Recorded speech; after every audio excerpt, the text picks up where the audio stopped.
hello. Yay, yay, yay, yay. Hello, hello, hello.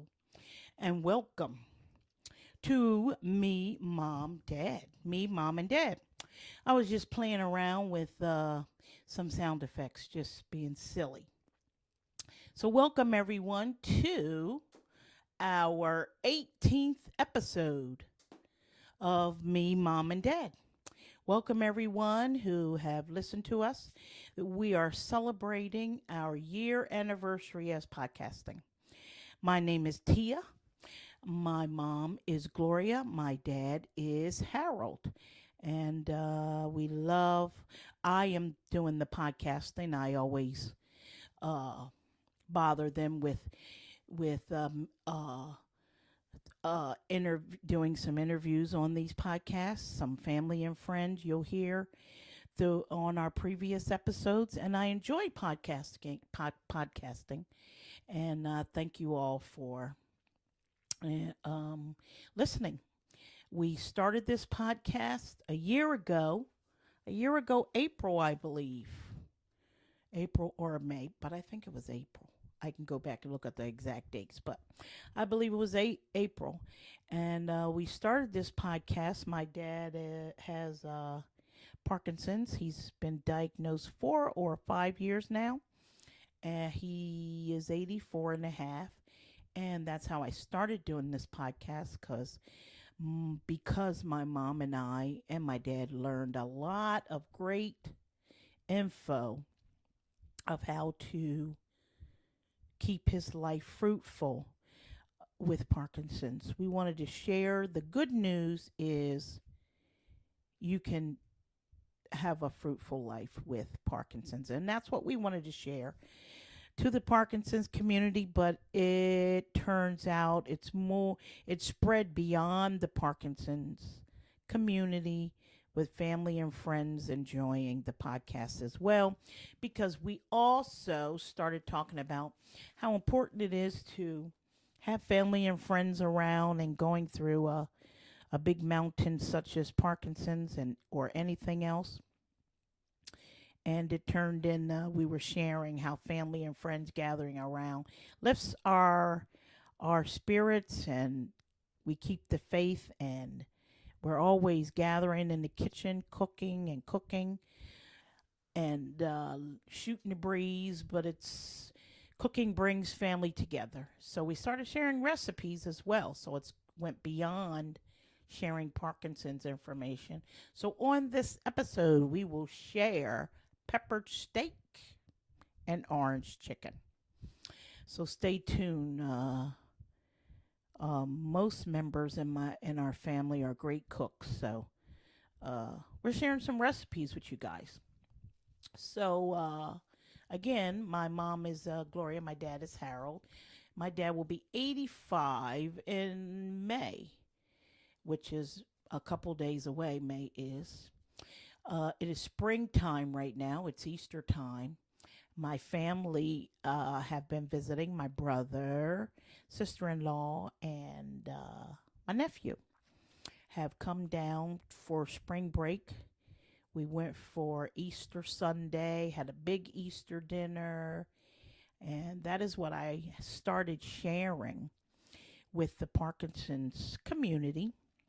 But again, with everyone beyond Parkinson's, beyond the Parkinson's community, is what we've done to keep my dad's spirits up, to make sure depression does not creep into my dad, because one of the symptoms with Parkinson's can be depression, but you can battle that. We've battled that and made that disappear, depression, because lots of family and friends made a commitment to come around more and more, visiting us and staying with us and gathering around my dad, and his face just lights up when family come to visit. So my brother is here, and my dad and my brother went for Easter Sunday, while my sister-in-law and my mom stayed home.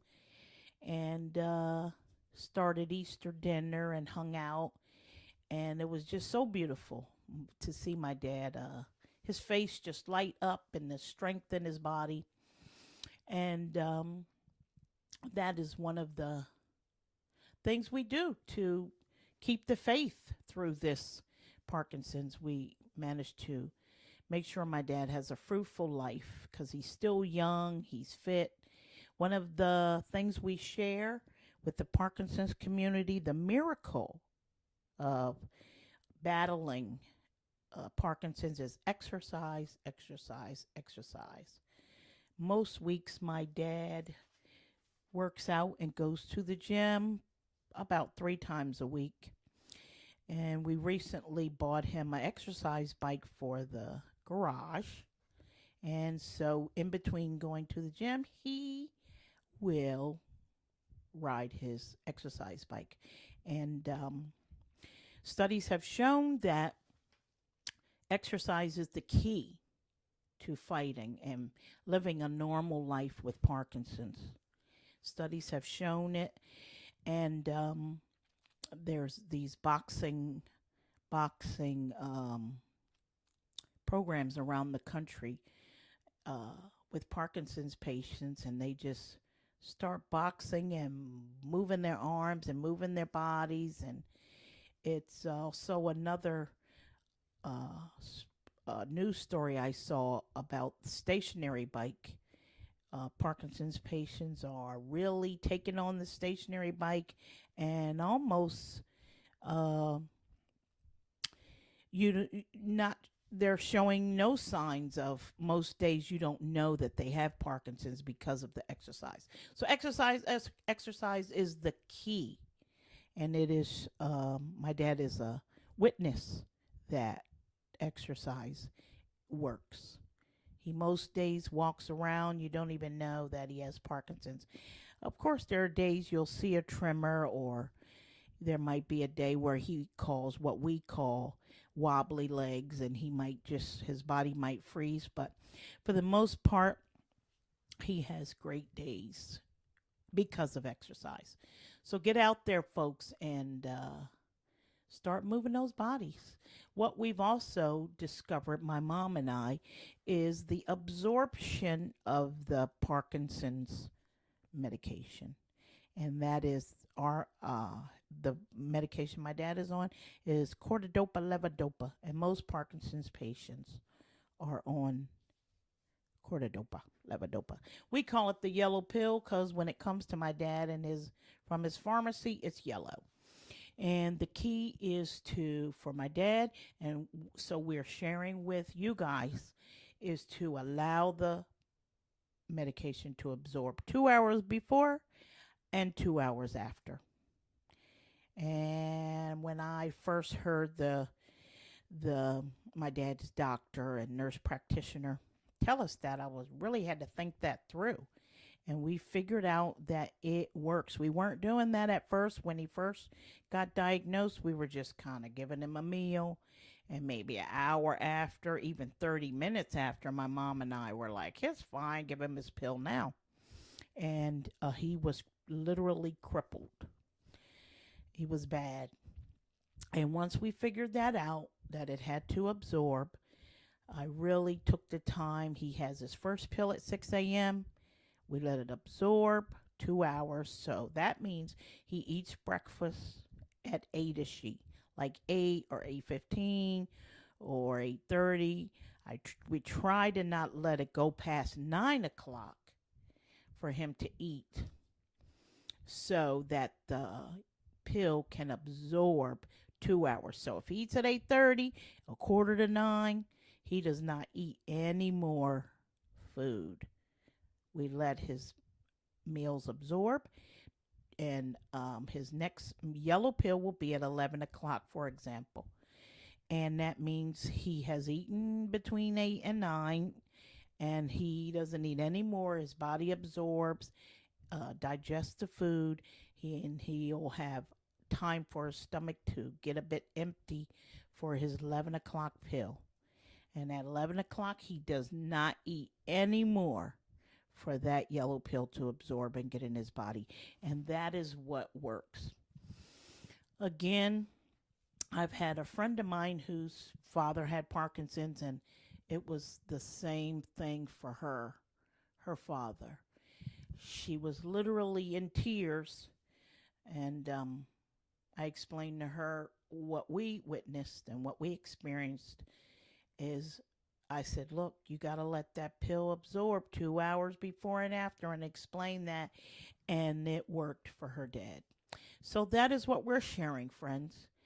Exercise, exercise, exercise, and allowing that yellow pill to absorb properly. Also, we've learned protein. Oh, I am so sorry. Protein is not a friend of of the yellow pill. We've just discovered that. Um, and so, um, for example, I would give my dad for breakfast a yogurt, and I noticed that he could barely walk. Some days when I'd give him a yogurt for his breakfast, and this kept happening. We wouldn't give him a yogurt every day, and it was on those days I was like, And I asked our neurologist, and is protein not a friend? I also read in Michael J. Fox's brochure something about protein as well.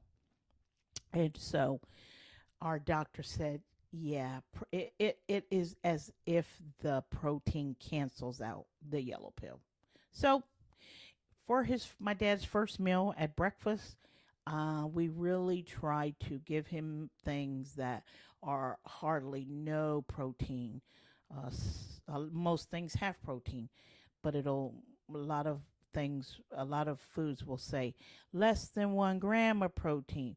I've found out that apples have no protein, but the yogurt we don't do anymore for breakfast.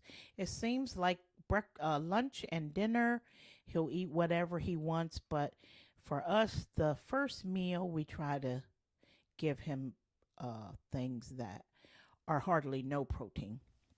So for lunch, if he has an ice cream, it doesn't seem to bother him, but we do watch the protein. So that is information for you guys. Protein is not a friend of the yellow pill. Cordodopa, levodopa. Again, my doctor said it is as if the protein cancels out the medication, and that's what it seems like, my friends. Hey, as I was saying to you guys, my family is here visiting us, and we're just having a ball, just enjoying these spring Easter days, these spring beautiful days where we live. And my nephew's here.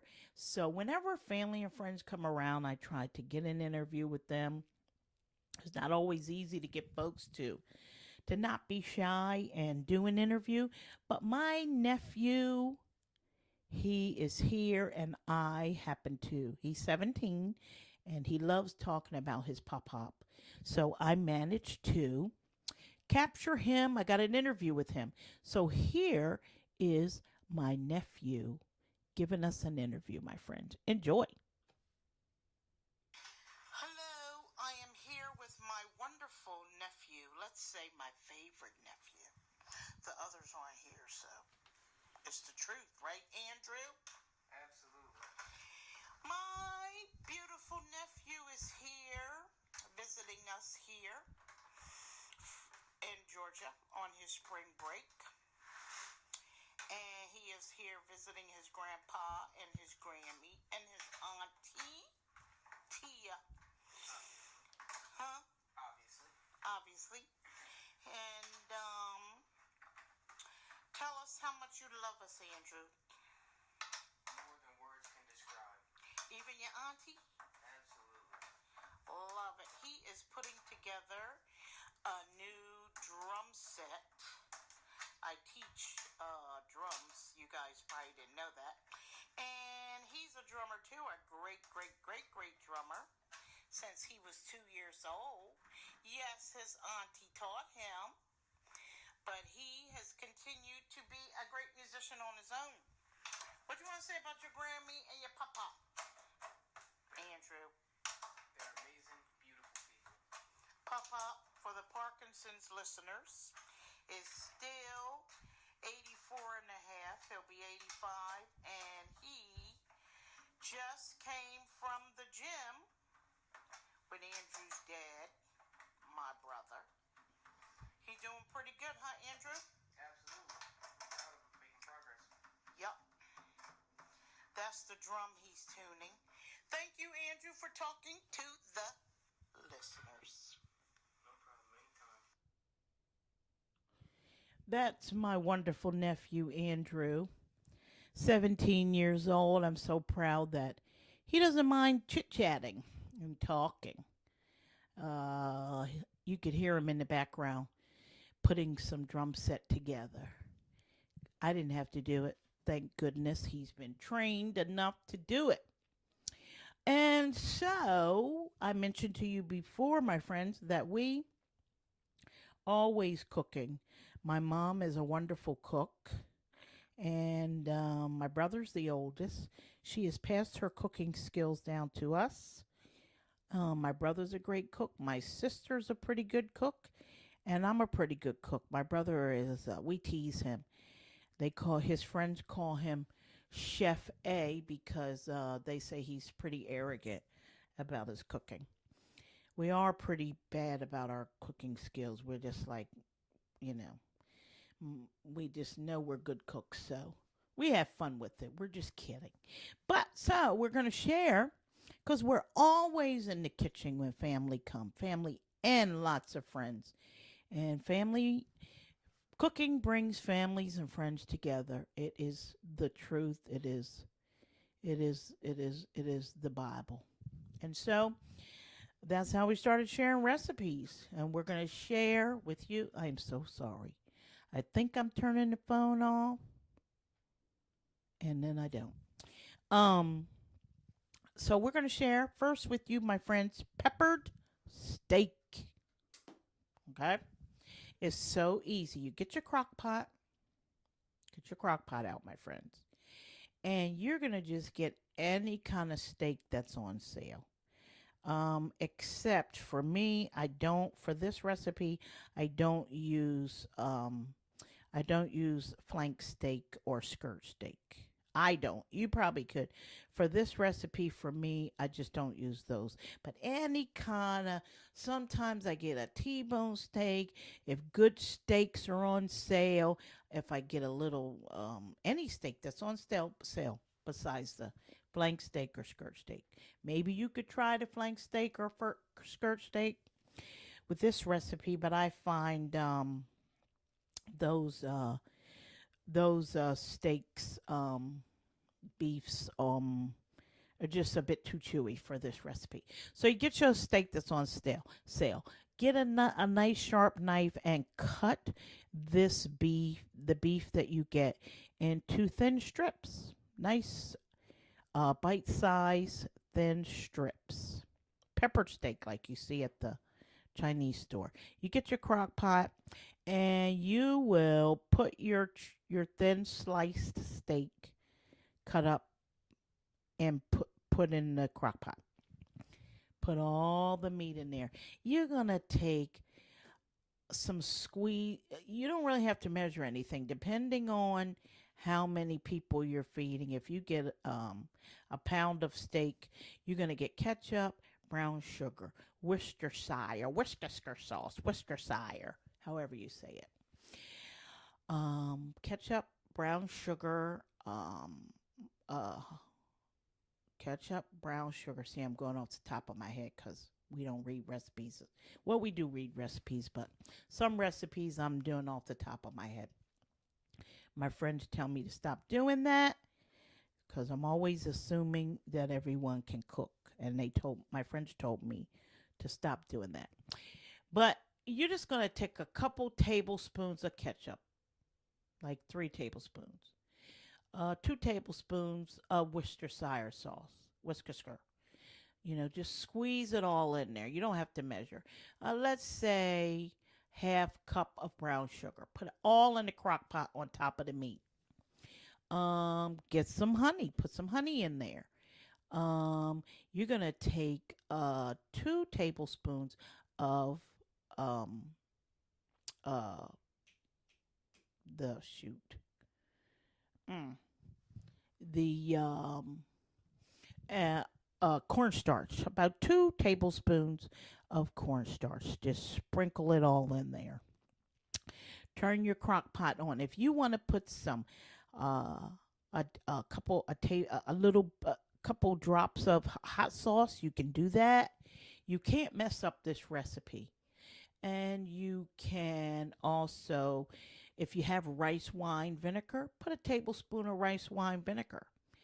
And that's it. Oh, put some soy sauce, maybe tablespoon of soy sauce. And get the crock pot on high, and the mixture is unbelievable that you're going to see.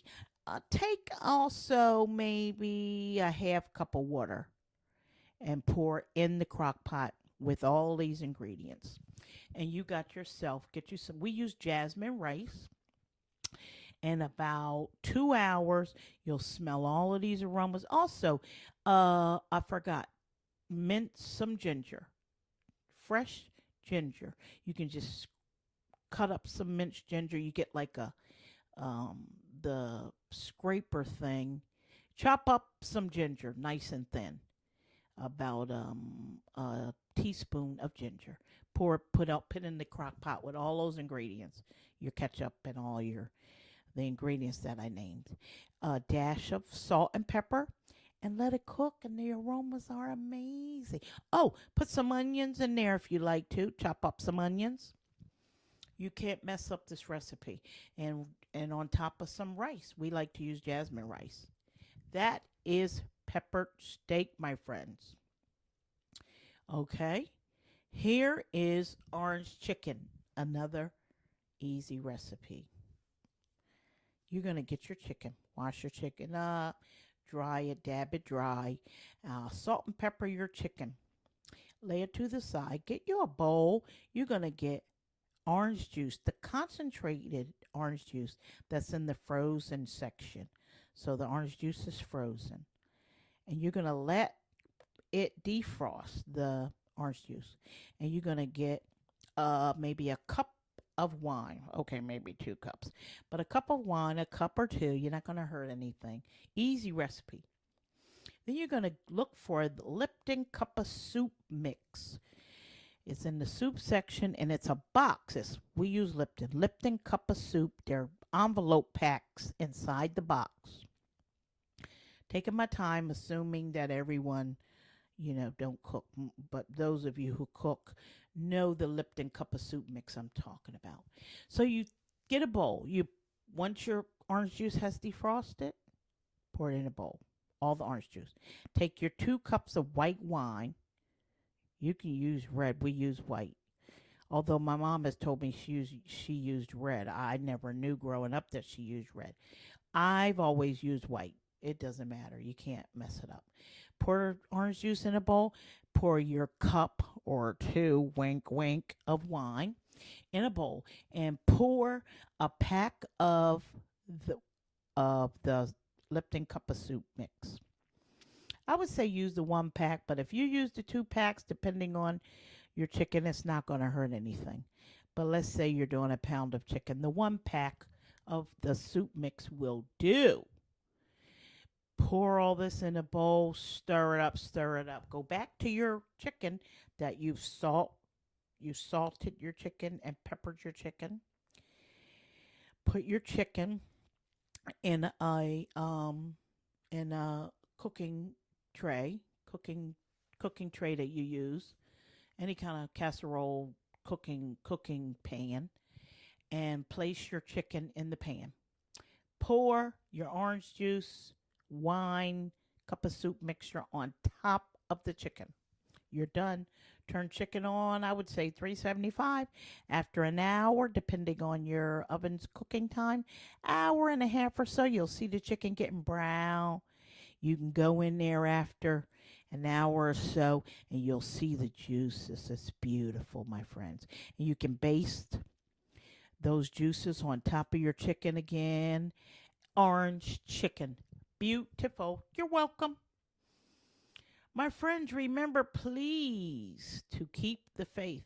The whole point, to my Parkinson's friends, the whole point of what I shared before, the whole point is when you have an understanding of this disease, you can live a fruitful life with Parkinson's.